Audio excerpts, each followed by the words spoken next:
So, and maybe we'll start with some opening statement, starting with you, Michael, to share your view from the Vodafone perspective. Yeah, thanks for having me. First of all, it's my second consecutive FTTH Council. Great to be here in London. Was invited or was informed last minute yesterday night to take a plane, come over here, but great to be here. First of all, I think I can, and Camilla said that in her speech as well, and Francesco as well, I think it's really important to really see that the underpinning element of every digital service in the future will be digital infrastructure in that sense, right?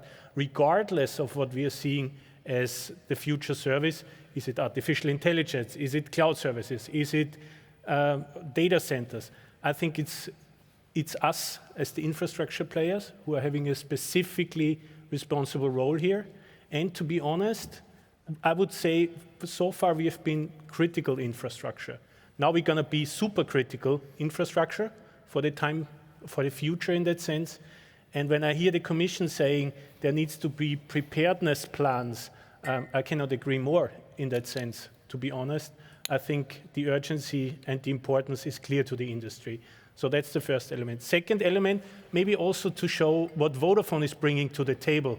I mean, we are regarded as the largest European and African player.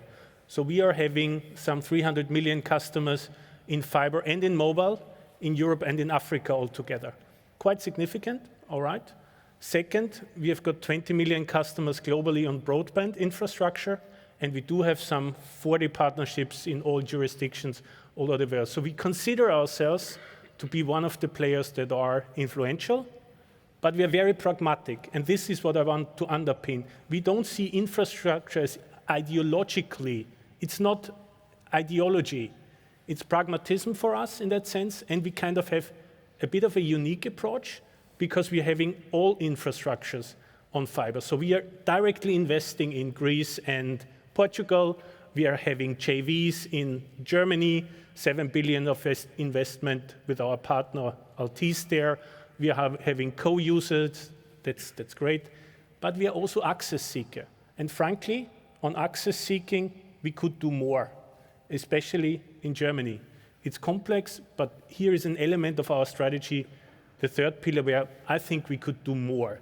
And everyone is aware, I think, in this audience saying, Vodafone is also having HFC networks, which we are step-by-step fiberizing in that sense, and build a real fiber experience on it.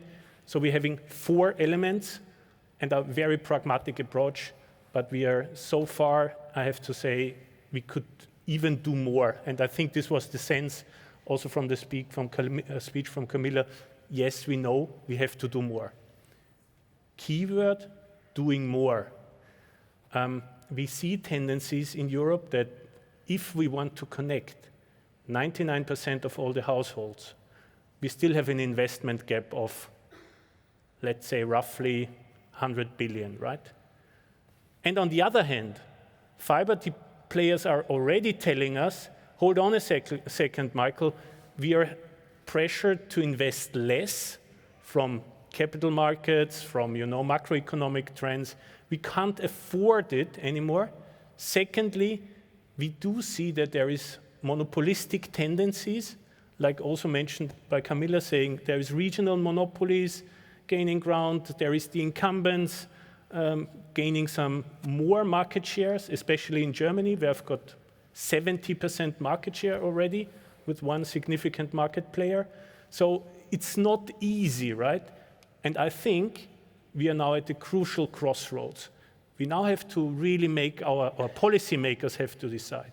Either we go left, then it's towards more monopolies, less customer choice, less competition, or we go right. On the right-hand side would be more competition, more sovereignty, less dependency. I think Enrico Letta was very clear saying there is no happiness in any dependency in that sense. I think that's very true. So we are on the crossroads. And when it comes to Vodafone, we've got a very clear view. We've got maybe 4 or 5 recommendations to the commissions and to everyone in the audience, basically saying first is please do re-regulation instead of mere deregulation.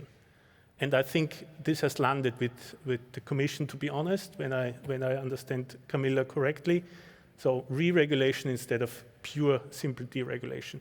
Second, I think we need to address I call it the hold-by fatigue, of S&P players. It cannot stand, and it is not vital for any business plan if certain players are refusing to access bitstream, right? And to the demand from fiber players bitstream.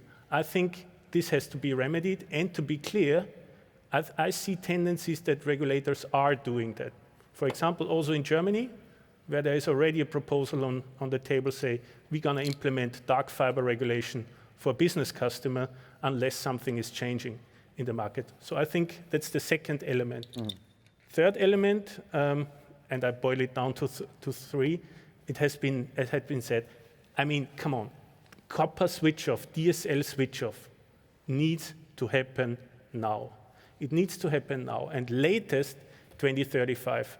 And to be honest, I'm happy to have listened to the last speech, because it was said there will be a kind of toolbox or best practice examples on how to do this copper switch off. I think that's crucial for Europe. That's crucial for us as fiber players. And to be clear, if we are wisely choosing from those elements, right, and not making mistakes when it comes to CSA and rip and replace issues, then I think we're going to have a bright future. And then I'm totally sure that Europe is going to have a bright digital future, and Vodafone is definitely going to contribute to that. Let's make Europe even greater in that sense. Well, on this positive note, thank you very much. I will maybe ask you to pass the clicker to Avid.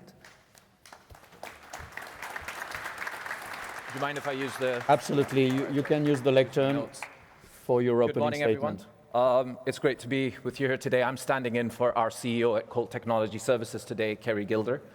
Hope to leave you with some messages that Kerry wanted to share in this forum.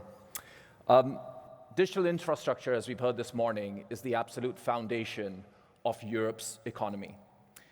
And that backbone today is under immense pressure. We are facing challenges. We have seen challenges that were unimaginable a few years ago. Geopolitical tensions reshaping supply routes, climate change threatening physical infrastructure, and global economy that is buffeted by uncertainty and protectionism.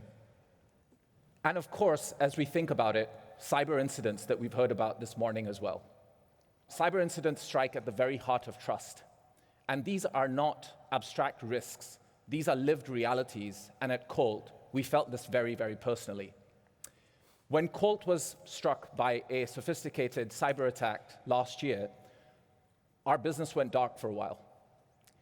And this was not really just a technology crisis or just a business crisis. This was a human crisis. Because cyber is not just about the systems and servers that are impacted. It's about the humans who have put their trust in you, your customers that have put their trust in you, and your employees who work night and day to recover the business from these serious crises. Those weeks have taught us something at Colt. They have taught us a different way to lead. They have taught us about how we operate the business. And we think it also informs how Europe must think about digital infrastructure. The bottom line is this: resilience is not a feature or an option. Resilience is a foundation that must be baked into everything and every decision we make. But cyber is not the only threat that we face in today's world. We live in a world where climate change is affecting infrastructure. Floods are taking out fiber routes. Geopolitical conflicts, as we have seen, are impacting subsea cables and critical connectivity corridors.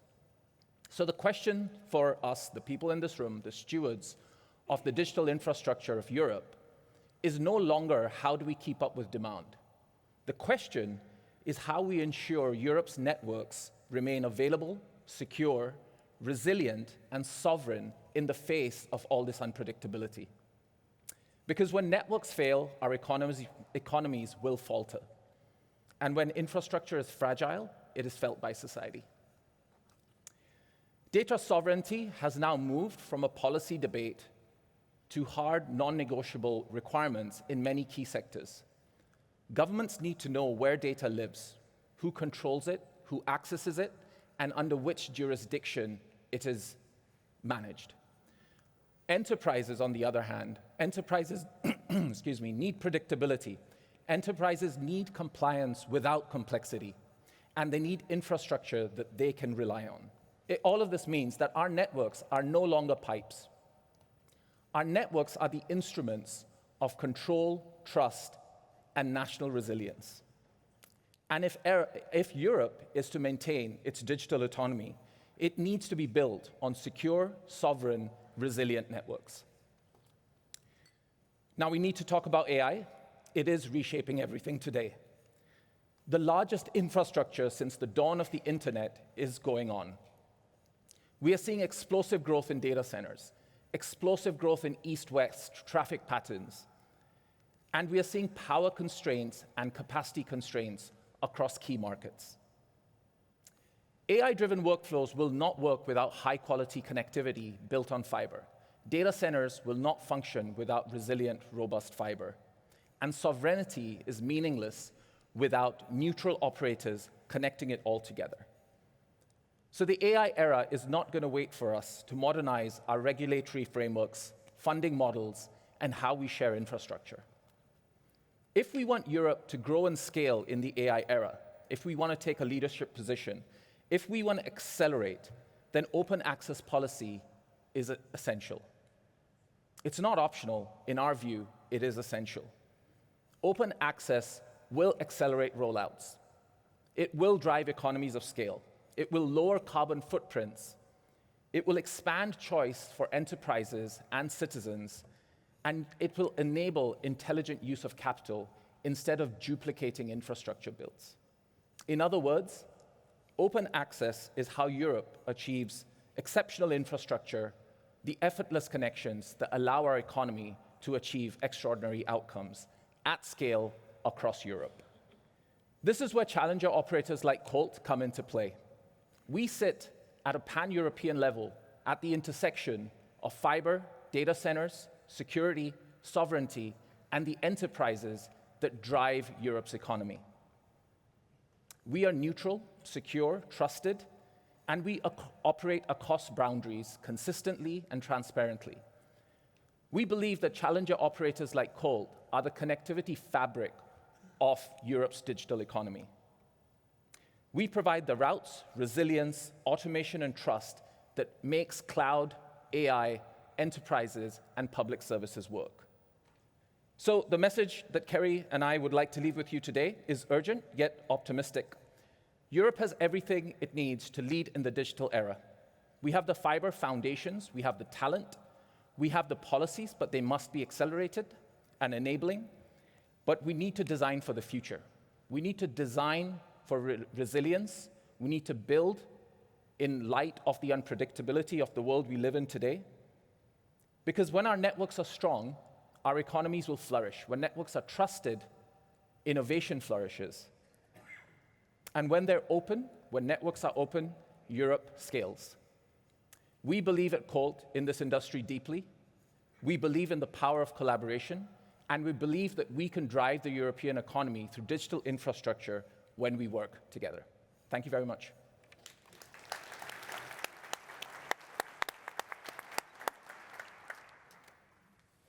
Ken, you want to use the lectern as well? Yeah, I'll use it as well. Thanks very much. Sure. Thanks, Avi. Nice to hear some of the similar themes. I think these themes of more choice, more competition, open access, you're going to find it all in Poland. I'm going to tell you about Poland this morning.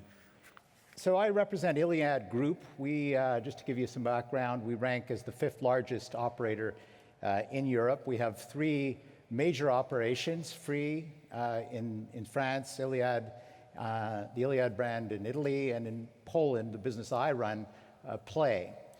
We also have other investments in Sweden, Tele2 in the Baltics, Air in Ireland, Tigo internationally. Now, we're a business that's a challenger. In all of our markets, we've taken on and have disrupted the market to a great degree.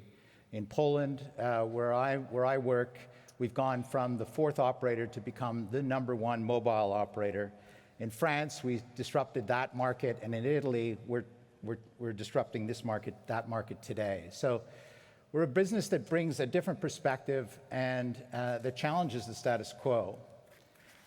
On the fixed broadband side, our strategy really is about securing fixed wholesale access. Open access is absolutely key to our strategy. So in France, that allows us to access 40 million households, in Italy, 13 million, and in Poland, over 11 million. It limits overbuild, it ensures efficient deployment of infrastructure, it gives us scale, it leverages our national footprint, it leverages our brands, it leverages our store network, it leverages our competencies. It just makes a whole lot of sense.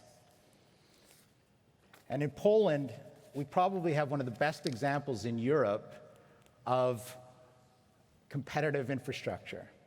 Poland's infrastructure market is, I think in the UK we used to say that this was the Wild West, but Poland's on a different scale. We have over 1,500 different small ISPs alongside some major providers that allow both open access and exclusive access to their networks. This is a market that is fragmented, that is overlapping, it's built out rapidly, it's competitive, it's complex, customers have choice, but it's confusing and it's hard. And as a retail provider, you have to navigate multiple open access players. It requires extreme operational discipline. It requires really attention to that operational detail that allows for that choice for consumers, but at the end of the day, for an operator, it doesn't make it easier. So we have a few major players in the market. You're going to hear throughout this conference from some of them. Our own business, so we bought UPC's assets. We carved out those assets. We created a subsidiary called PSHO. PSHO has 5.2 million homes passed and is now the largest open access player in the market. We compete against Orange, the incumbent player in the market, who has 3.9 million, and then through a separate subsidiary they have with an infrastructure player, 2.1 million, another 3.2 million homes passed. And then the tail starts to get really long, Vectra, FiberHost, and others. So, and we continue to develop these networks. We're building out about 500,000 brownfields this year on our networks, and about 170,000 greenfields. So we're starting to achieve those large objectives. But we all have relationships with each other, and we all compete on one dimension, and we partner on other dimensions. So as a leader in wireless and a retailer in fixed, we're faced with certain complexities. Now, I don't have to tell those of you in the room who are working on the internet side or the ISP side, but FBB margins in an open access environment are extremely narrow, and this is just to give you an illustration. But fixed is not designed to be standalone in our open access markets. But that's not the whole story. The story is in the value of a convergent offering. So convergence matters, and it matters in all of our markets. So in Poland, we see double the ARPA. We see a 20% lower churn rate. We have just so many more opportunities to engage with the customer and bring the customer on board in a more vibrant ecosystem through the open access model. So it allows us to leverage our lead in mobile and to have that national advantage. But you know what? The challenges are real, and it's quite complex and quite hard. I think there's probably three main lessons that we have, or three main things to highlight. One, if you build fiber, and we're coming from this legacy HFC network, if you build fiber, they don't necessarily come, those customers. Two, economics on retail is hard. And three, competition is intense. So what do we worry about? What keeps us awake? Well, one, this competitive complexity, this kind of connectivity complexity. The quality of service in the homes is table stakes. that home Wi-Fi signal strength, having a comprehensive end-to-end process from the time you provision a customer to billing to servicing the customer is absolutely key. And then convincing the customer. So that HFC customer who's had that TV experience for 20 years, and you try to convince them to come on over to fiber and change their TV experience and rewire their home. Well, it's not an easy sell. And in addition to that, managing up to, in our networks, over 20 different devices, so you can manage the customer service complexities there. On the economic side, indexation and price squeeze, of course, force us to become much more efficient as we go on. And as a distributor of content as well, that puts additional pressure on our margins. And finally, the competitive intensity. I mean, it's obvious in a market like ourselves, there's 4 major players. There's Orange, T-Mobile, Polkomtel, and ourselves Play. You have to find other ways to differentiate because the connectivity is effectively a commodity. So you look at other ways to make a difference. It requires a clear strategy. It requires consistent execution. So just to leave you with a few key lessons learned. 1, quality and experience are a must-have.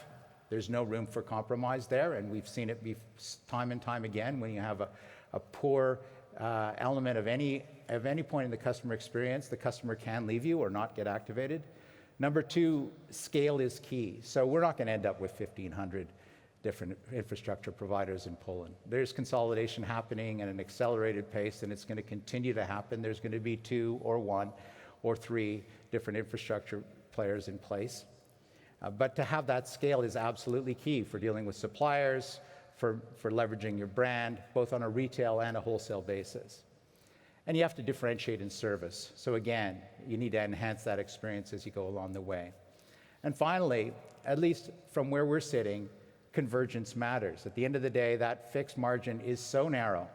Unless you're able to bring more value to the ecosystem by bundling it with mobile, by bundling it with content and potentially other services, then the economics are a challenge. Therein lies the twist. That's the opportunity. The opportunity is to use the access to the home as a leverage point to build up more value. And we see that as a very successful approach, both in Poland and in our other markets. Thanks very much.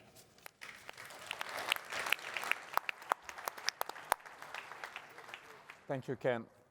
Now we're hearing from the perspective of the investor, Jeroen Kleijnjan from ING. Hello, good morning. So my name is Jeroen Kleijnjan. I'm globally responsible for the telecom sector within ING. And if I can just take you back to the mid-2000s, I was already working in the telecom sector for ING, but my focus was on the cable operators. So, and remember, there was significant growth in cable at that time, a lot of private equity interest, LBOs all over the place. And I think it was, we were active across Europe in all the countries, and we had one big client that had operations in many countries. And it was probably 2007 that they came to us and said, you know what, there is this, emerging technology, fiber, and we really don't like it as a competition to our cable platforms. So we would really hate you to see getting involved in fiber. And that's the point where we said, there's something going on here. Let's investigate that and what's happening and what's the future of this technology. So we invited consultants, we got ourselves familiar with the business. And then in 2010, it still took us 3 more years, we actually done the first fiber financing in Europe for Regge Fiber in the Netherlands. Now, and then that really started for the banks, that is, the early development phase of financing fiber. And those first 5 years or so, I think it was 7 or 8 banks in Europe that had knowledge of this business, that were financing that. We were coming together in club deals, financing smaller operators. We started working with Deutsche Glasfaser, with MetroWeb, the predecessor of Open Fiber in Italy, for example. And then by I would say, 2015, the market started to be more mature, and there were more banks coming into the market, there were institutional investors getting interested, and that really started the next phase, I would say, for the banking market and the equity investment market, for an acceleration and scale up of the activities that we have been seeing over time in fiber. And there was one big driver for this as well, except for that it is, of course, great business, but it was the very low cost of capital. Negative Euribor in that period was really driving activities and significant money becoming available to just anyone that wanted to buy fiber, build fiber, basically. Now, that brings us to 2020, where with COVID, everyone realized it's really, really important that we have very good networks. So that added another acceleration, I would say, of the boom in fiber in the equity side as well as on the debt side. And what I've also seen is that in some countries, the incumbents were already very committed to fiber, in France, in Spain, in Norway, etc. But there was also the period that the incumbents that were lagging said, okay, we also need to accelerate our fiber rollouts in countries like Belgium and Germany, I would say, and even the UK. So there was a significant boom, a lot of money available to anyone, and I'll show a couple of volumes of how that has developed during that period. But then 2022, I would say, the Ukraine war, we saw inflation soaring, we saw interest rates going up, and we also saw that the many business plans that were out there in the period 2018 to 2022, that many of them were not actually met, and especially the penetration was lacking. So we entered the next phase, the phase 3, I would call it. So that was a reset and capital discipline phase, and we're still in that phase today. For us as ING, back in 2010, when we done that first financing with Fiber, we developed a framework how we looked at the bankability of a fiber company. And this is sort of the simplified version of that. First of all, the track record of management, of the sponsor, of delivering on your business plans. Construction risk, demand risk, is there a commitment from an anchor tenant, for example? Is there demand aggregation? Shareholder support. And I think today, where there's many financial difficulties in some of the fiber operators across Europe, that is increasingly an important one. Also for us as a bank, how committed are the shareholders to support the fiber company going forward? And finally, cash flow quality. And where previously even a very small greenfield operator could attract quite a lot of money, today I would really say you have to have some form of maturity in your platform, you have to have penetration, you have to have customers, you have to have EBITDA, and you have to have a very good path to being cash flow positive or the ability to fund your business without external financing or equity going forward. That does not need to be today, it could be in 1 or 2, maybe 3 years, but you have to have that outlook. So this slide shows you how the digital infrastructure loan volumes and the deal flows have developed in the last couple of years. So the upper side of the slide is the global picture. The bottom side of the slide is the EMEA region. Fiber is orange, data centers is the light blue, and the dark blue is towers. On the left-hand side is the volume of syndicated loans. On the right-hand side is the number of transactions over these years. And this underpins the point that I made that from 2018 onwards, basically, there was a significant boom in fiber, especially in Europe, lasting until 2022. What you also see is that actually in Europe, in the last 2 or 3 years, the volumes have been pretty decent given everything that's happening and the distress that some of the operators have shown. But if you look at the number of transactions, you see a decline there. So what we see is bigger transactions for bigger platforms, but fewer transactions. So if you have a relatively small platform, then it's going to be more difficult to attract any equity or debt, I would say. What's also interesting to see here is how data centers have developed, especially in the US. Look at that volume and the number of transactions. Europe is lagging behind, but that is also coming to Europe. And there is a little bit of fatigue, if I'm totally honest, on fiber. And people are looking at data centers, AI-driven, that's really in digital infrastructure where a lot of money is flowing there now, currently.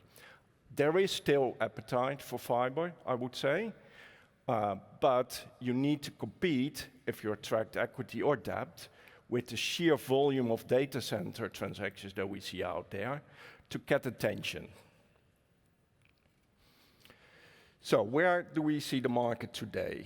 And we've color-coded Europe, and the main activity that we see is in the UK, in Germany, and in Spain currently, so the green ones. Now, for the good and the bad, so there is some very nice transactions in many of these countries, but there's also some distressed situations in these countries, especially in the UK as well as in Germany. And that is distracting also from business as usual for banks and equity investors alike. And then there is other countries like France and Portugal and Sweden and Norway where there is activity, but maybe not so much as in the other three countries that I just mentioned before.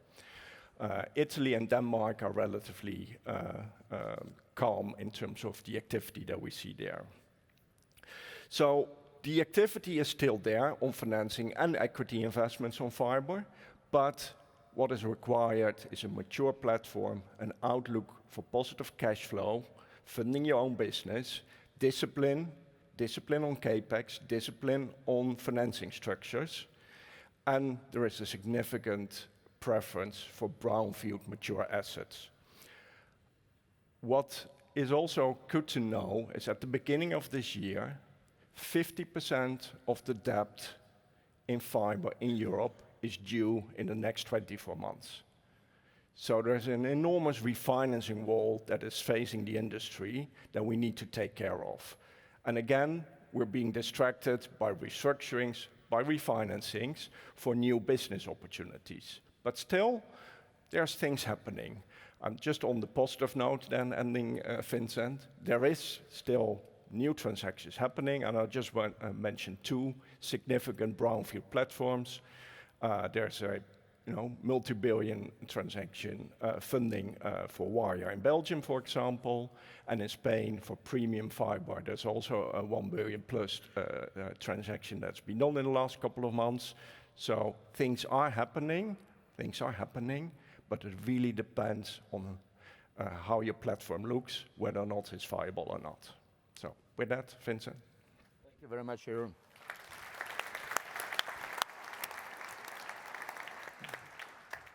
I worked very hard on a series of questions to ask my panel, but I now understand that we are 35 minutes late. Okay. And I want to make sure that you guys are free on time. We still have Innovation Award, FTTH Award ceremony, which is going to be quite short. So I will reduce the panel discussion just to one last comment. The question I had prepared for you on that point is, if there was one thing you hope to see in the coming year, in 26, which will positively impact your business, our industry, what would it be? And maybe we'll follow this line and conclude with these few words of forward-looking perspective. Yeah, first of all, I want to thank you, Jeroen, for your presentation. It feels a bit like, if I want to exaggerate, it feels like the party is over, right? But maybe the party still continues, but there is only no free-flow champagne anymore, right? Yeah, in that sense. There's only a select number of people that are invited to the party. Exactly. Yeah, exactly. So that needn't necessarily be bad for the fiber industry. That's what I wanted to point out. And if I would need to make one wish, then it would be the wish of let us do the DSL copper switch of Europe-wide latest 2035. And what I've been understanding from the European Commission, there's also some best practices and elements and issues to choose from in this package, which is a recipe for success. And this would be my wish. Then it will be a flourishing industry, and champagne, free flow champagne, would maybe come back. Hopefully, let's see. Thank you. Evit? From a B2B perspective, I think what would be great to see is a further step away from fragmentation of networks and fragmented experience for enterprises as they deploy their AI future. So a shift away from that into more of a system of digital infrastructure, interoperable between operators, that underpins AI use cases, sovereignty, resilience, security, and that is supported by appropriate, implementable, and practical regulations, I think would be a pretty good sign in 2026. Jeroen, champagne? No? Yeah, I don't want to open up the champagne bottle as of yet, and I also don't want to end on a gloomy note, but with everything happening in the Middle East, we have to brace ourselves again for more inflation and again higher interest rates, right? This is coming, and it will have an impact on fiber operators as well. So what I would ask is a relentless focus on penetration, bringing customers on the network, creating revenues and cash flows, and delivering on your business plan. So my wish is for everyone to deliver on their business plans. Mine too. Final word, Ken. Ours too. I think a lot has been said. I mean, I think there's a lot of great things that are happening across the various markets in Europe. I think the ecosystems in different places are working well. I was going to say inflation as well. That's the killer in our business, a hugely capital-intensive industry. And when inflation starts to get out of control and you don't have any economic growth starts to steady, it really things can move so quickly in the wrong direction. So good economics, and maybe a bit less regulation. I mean, I don't know, I'm having to deal with it every day, but that's another subject for perhaps another panel.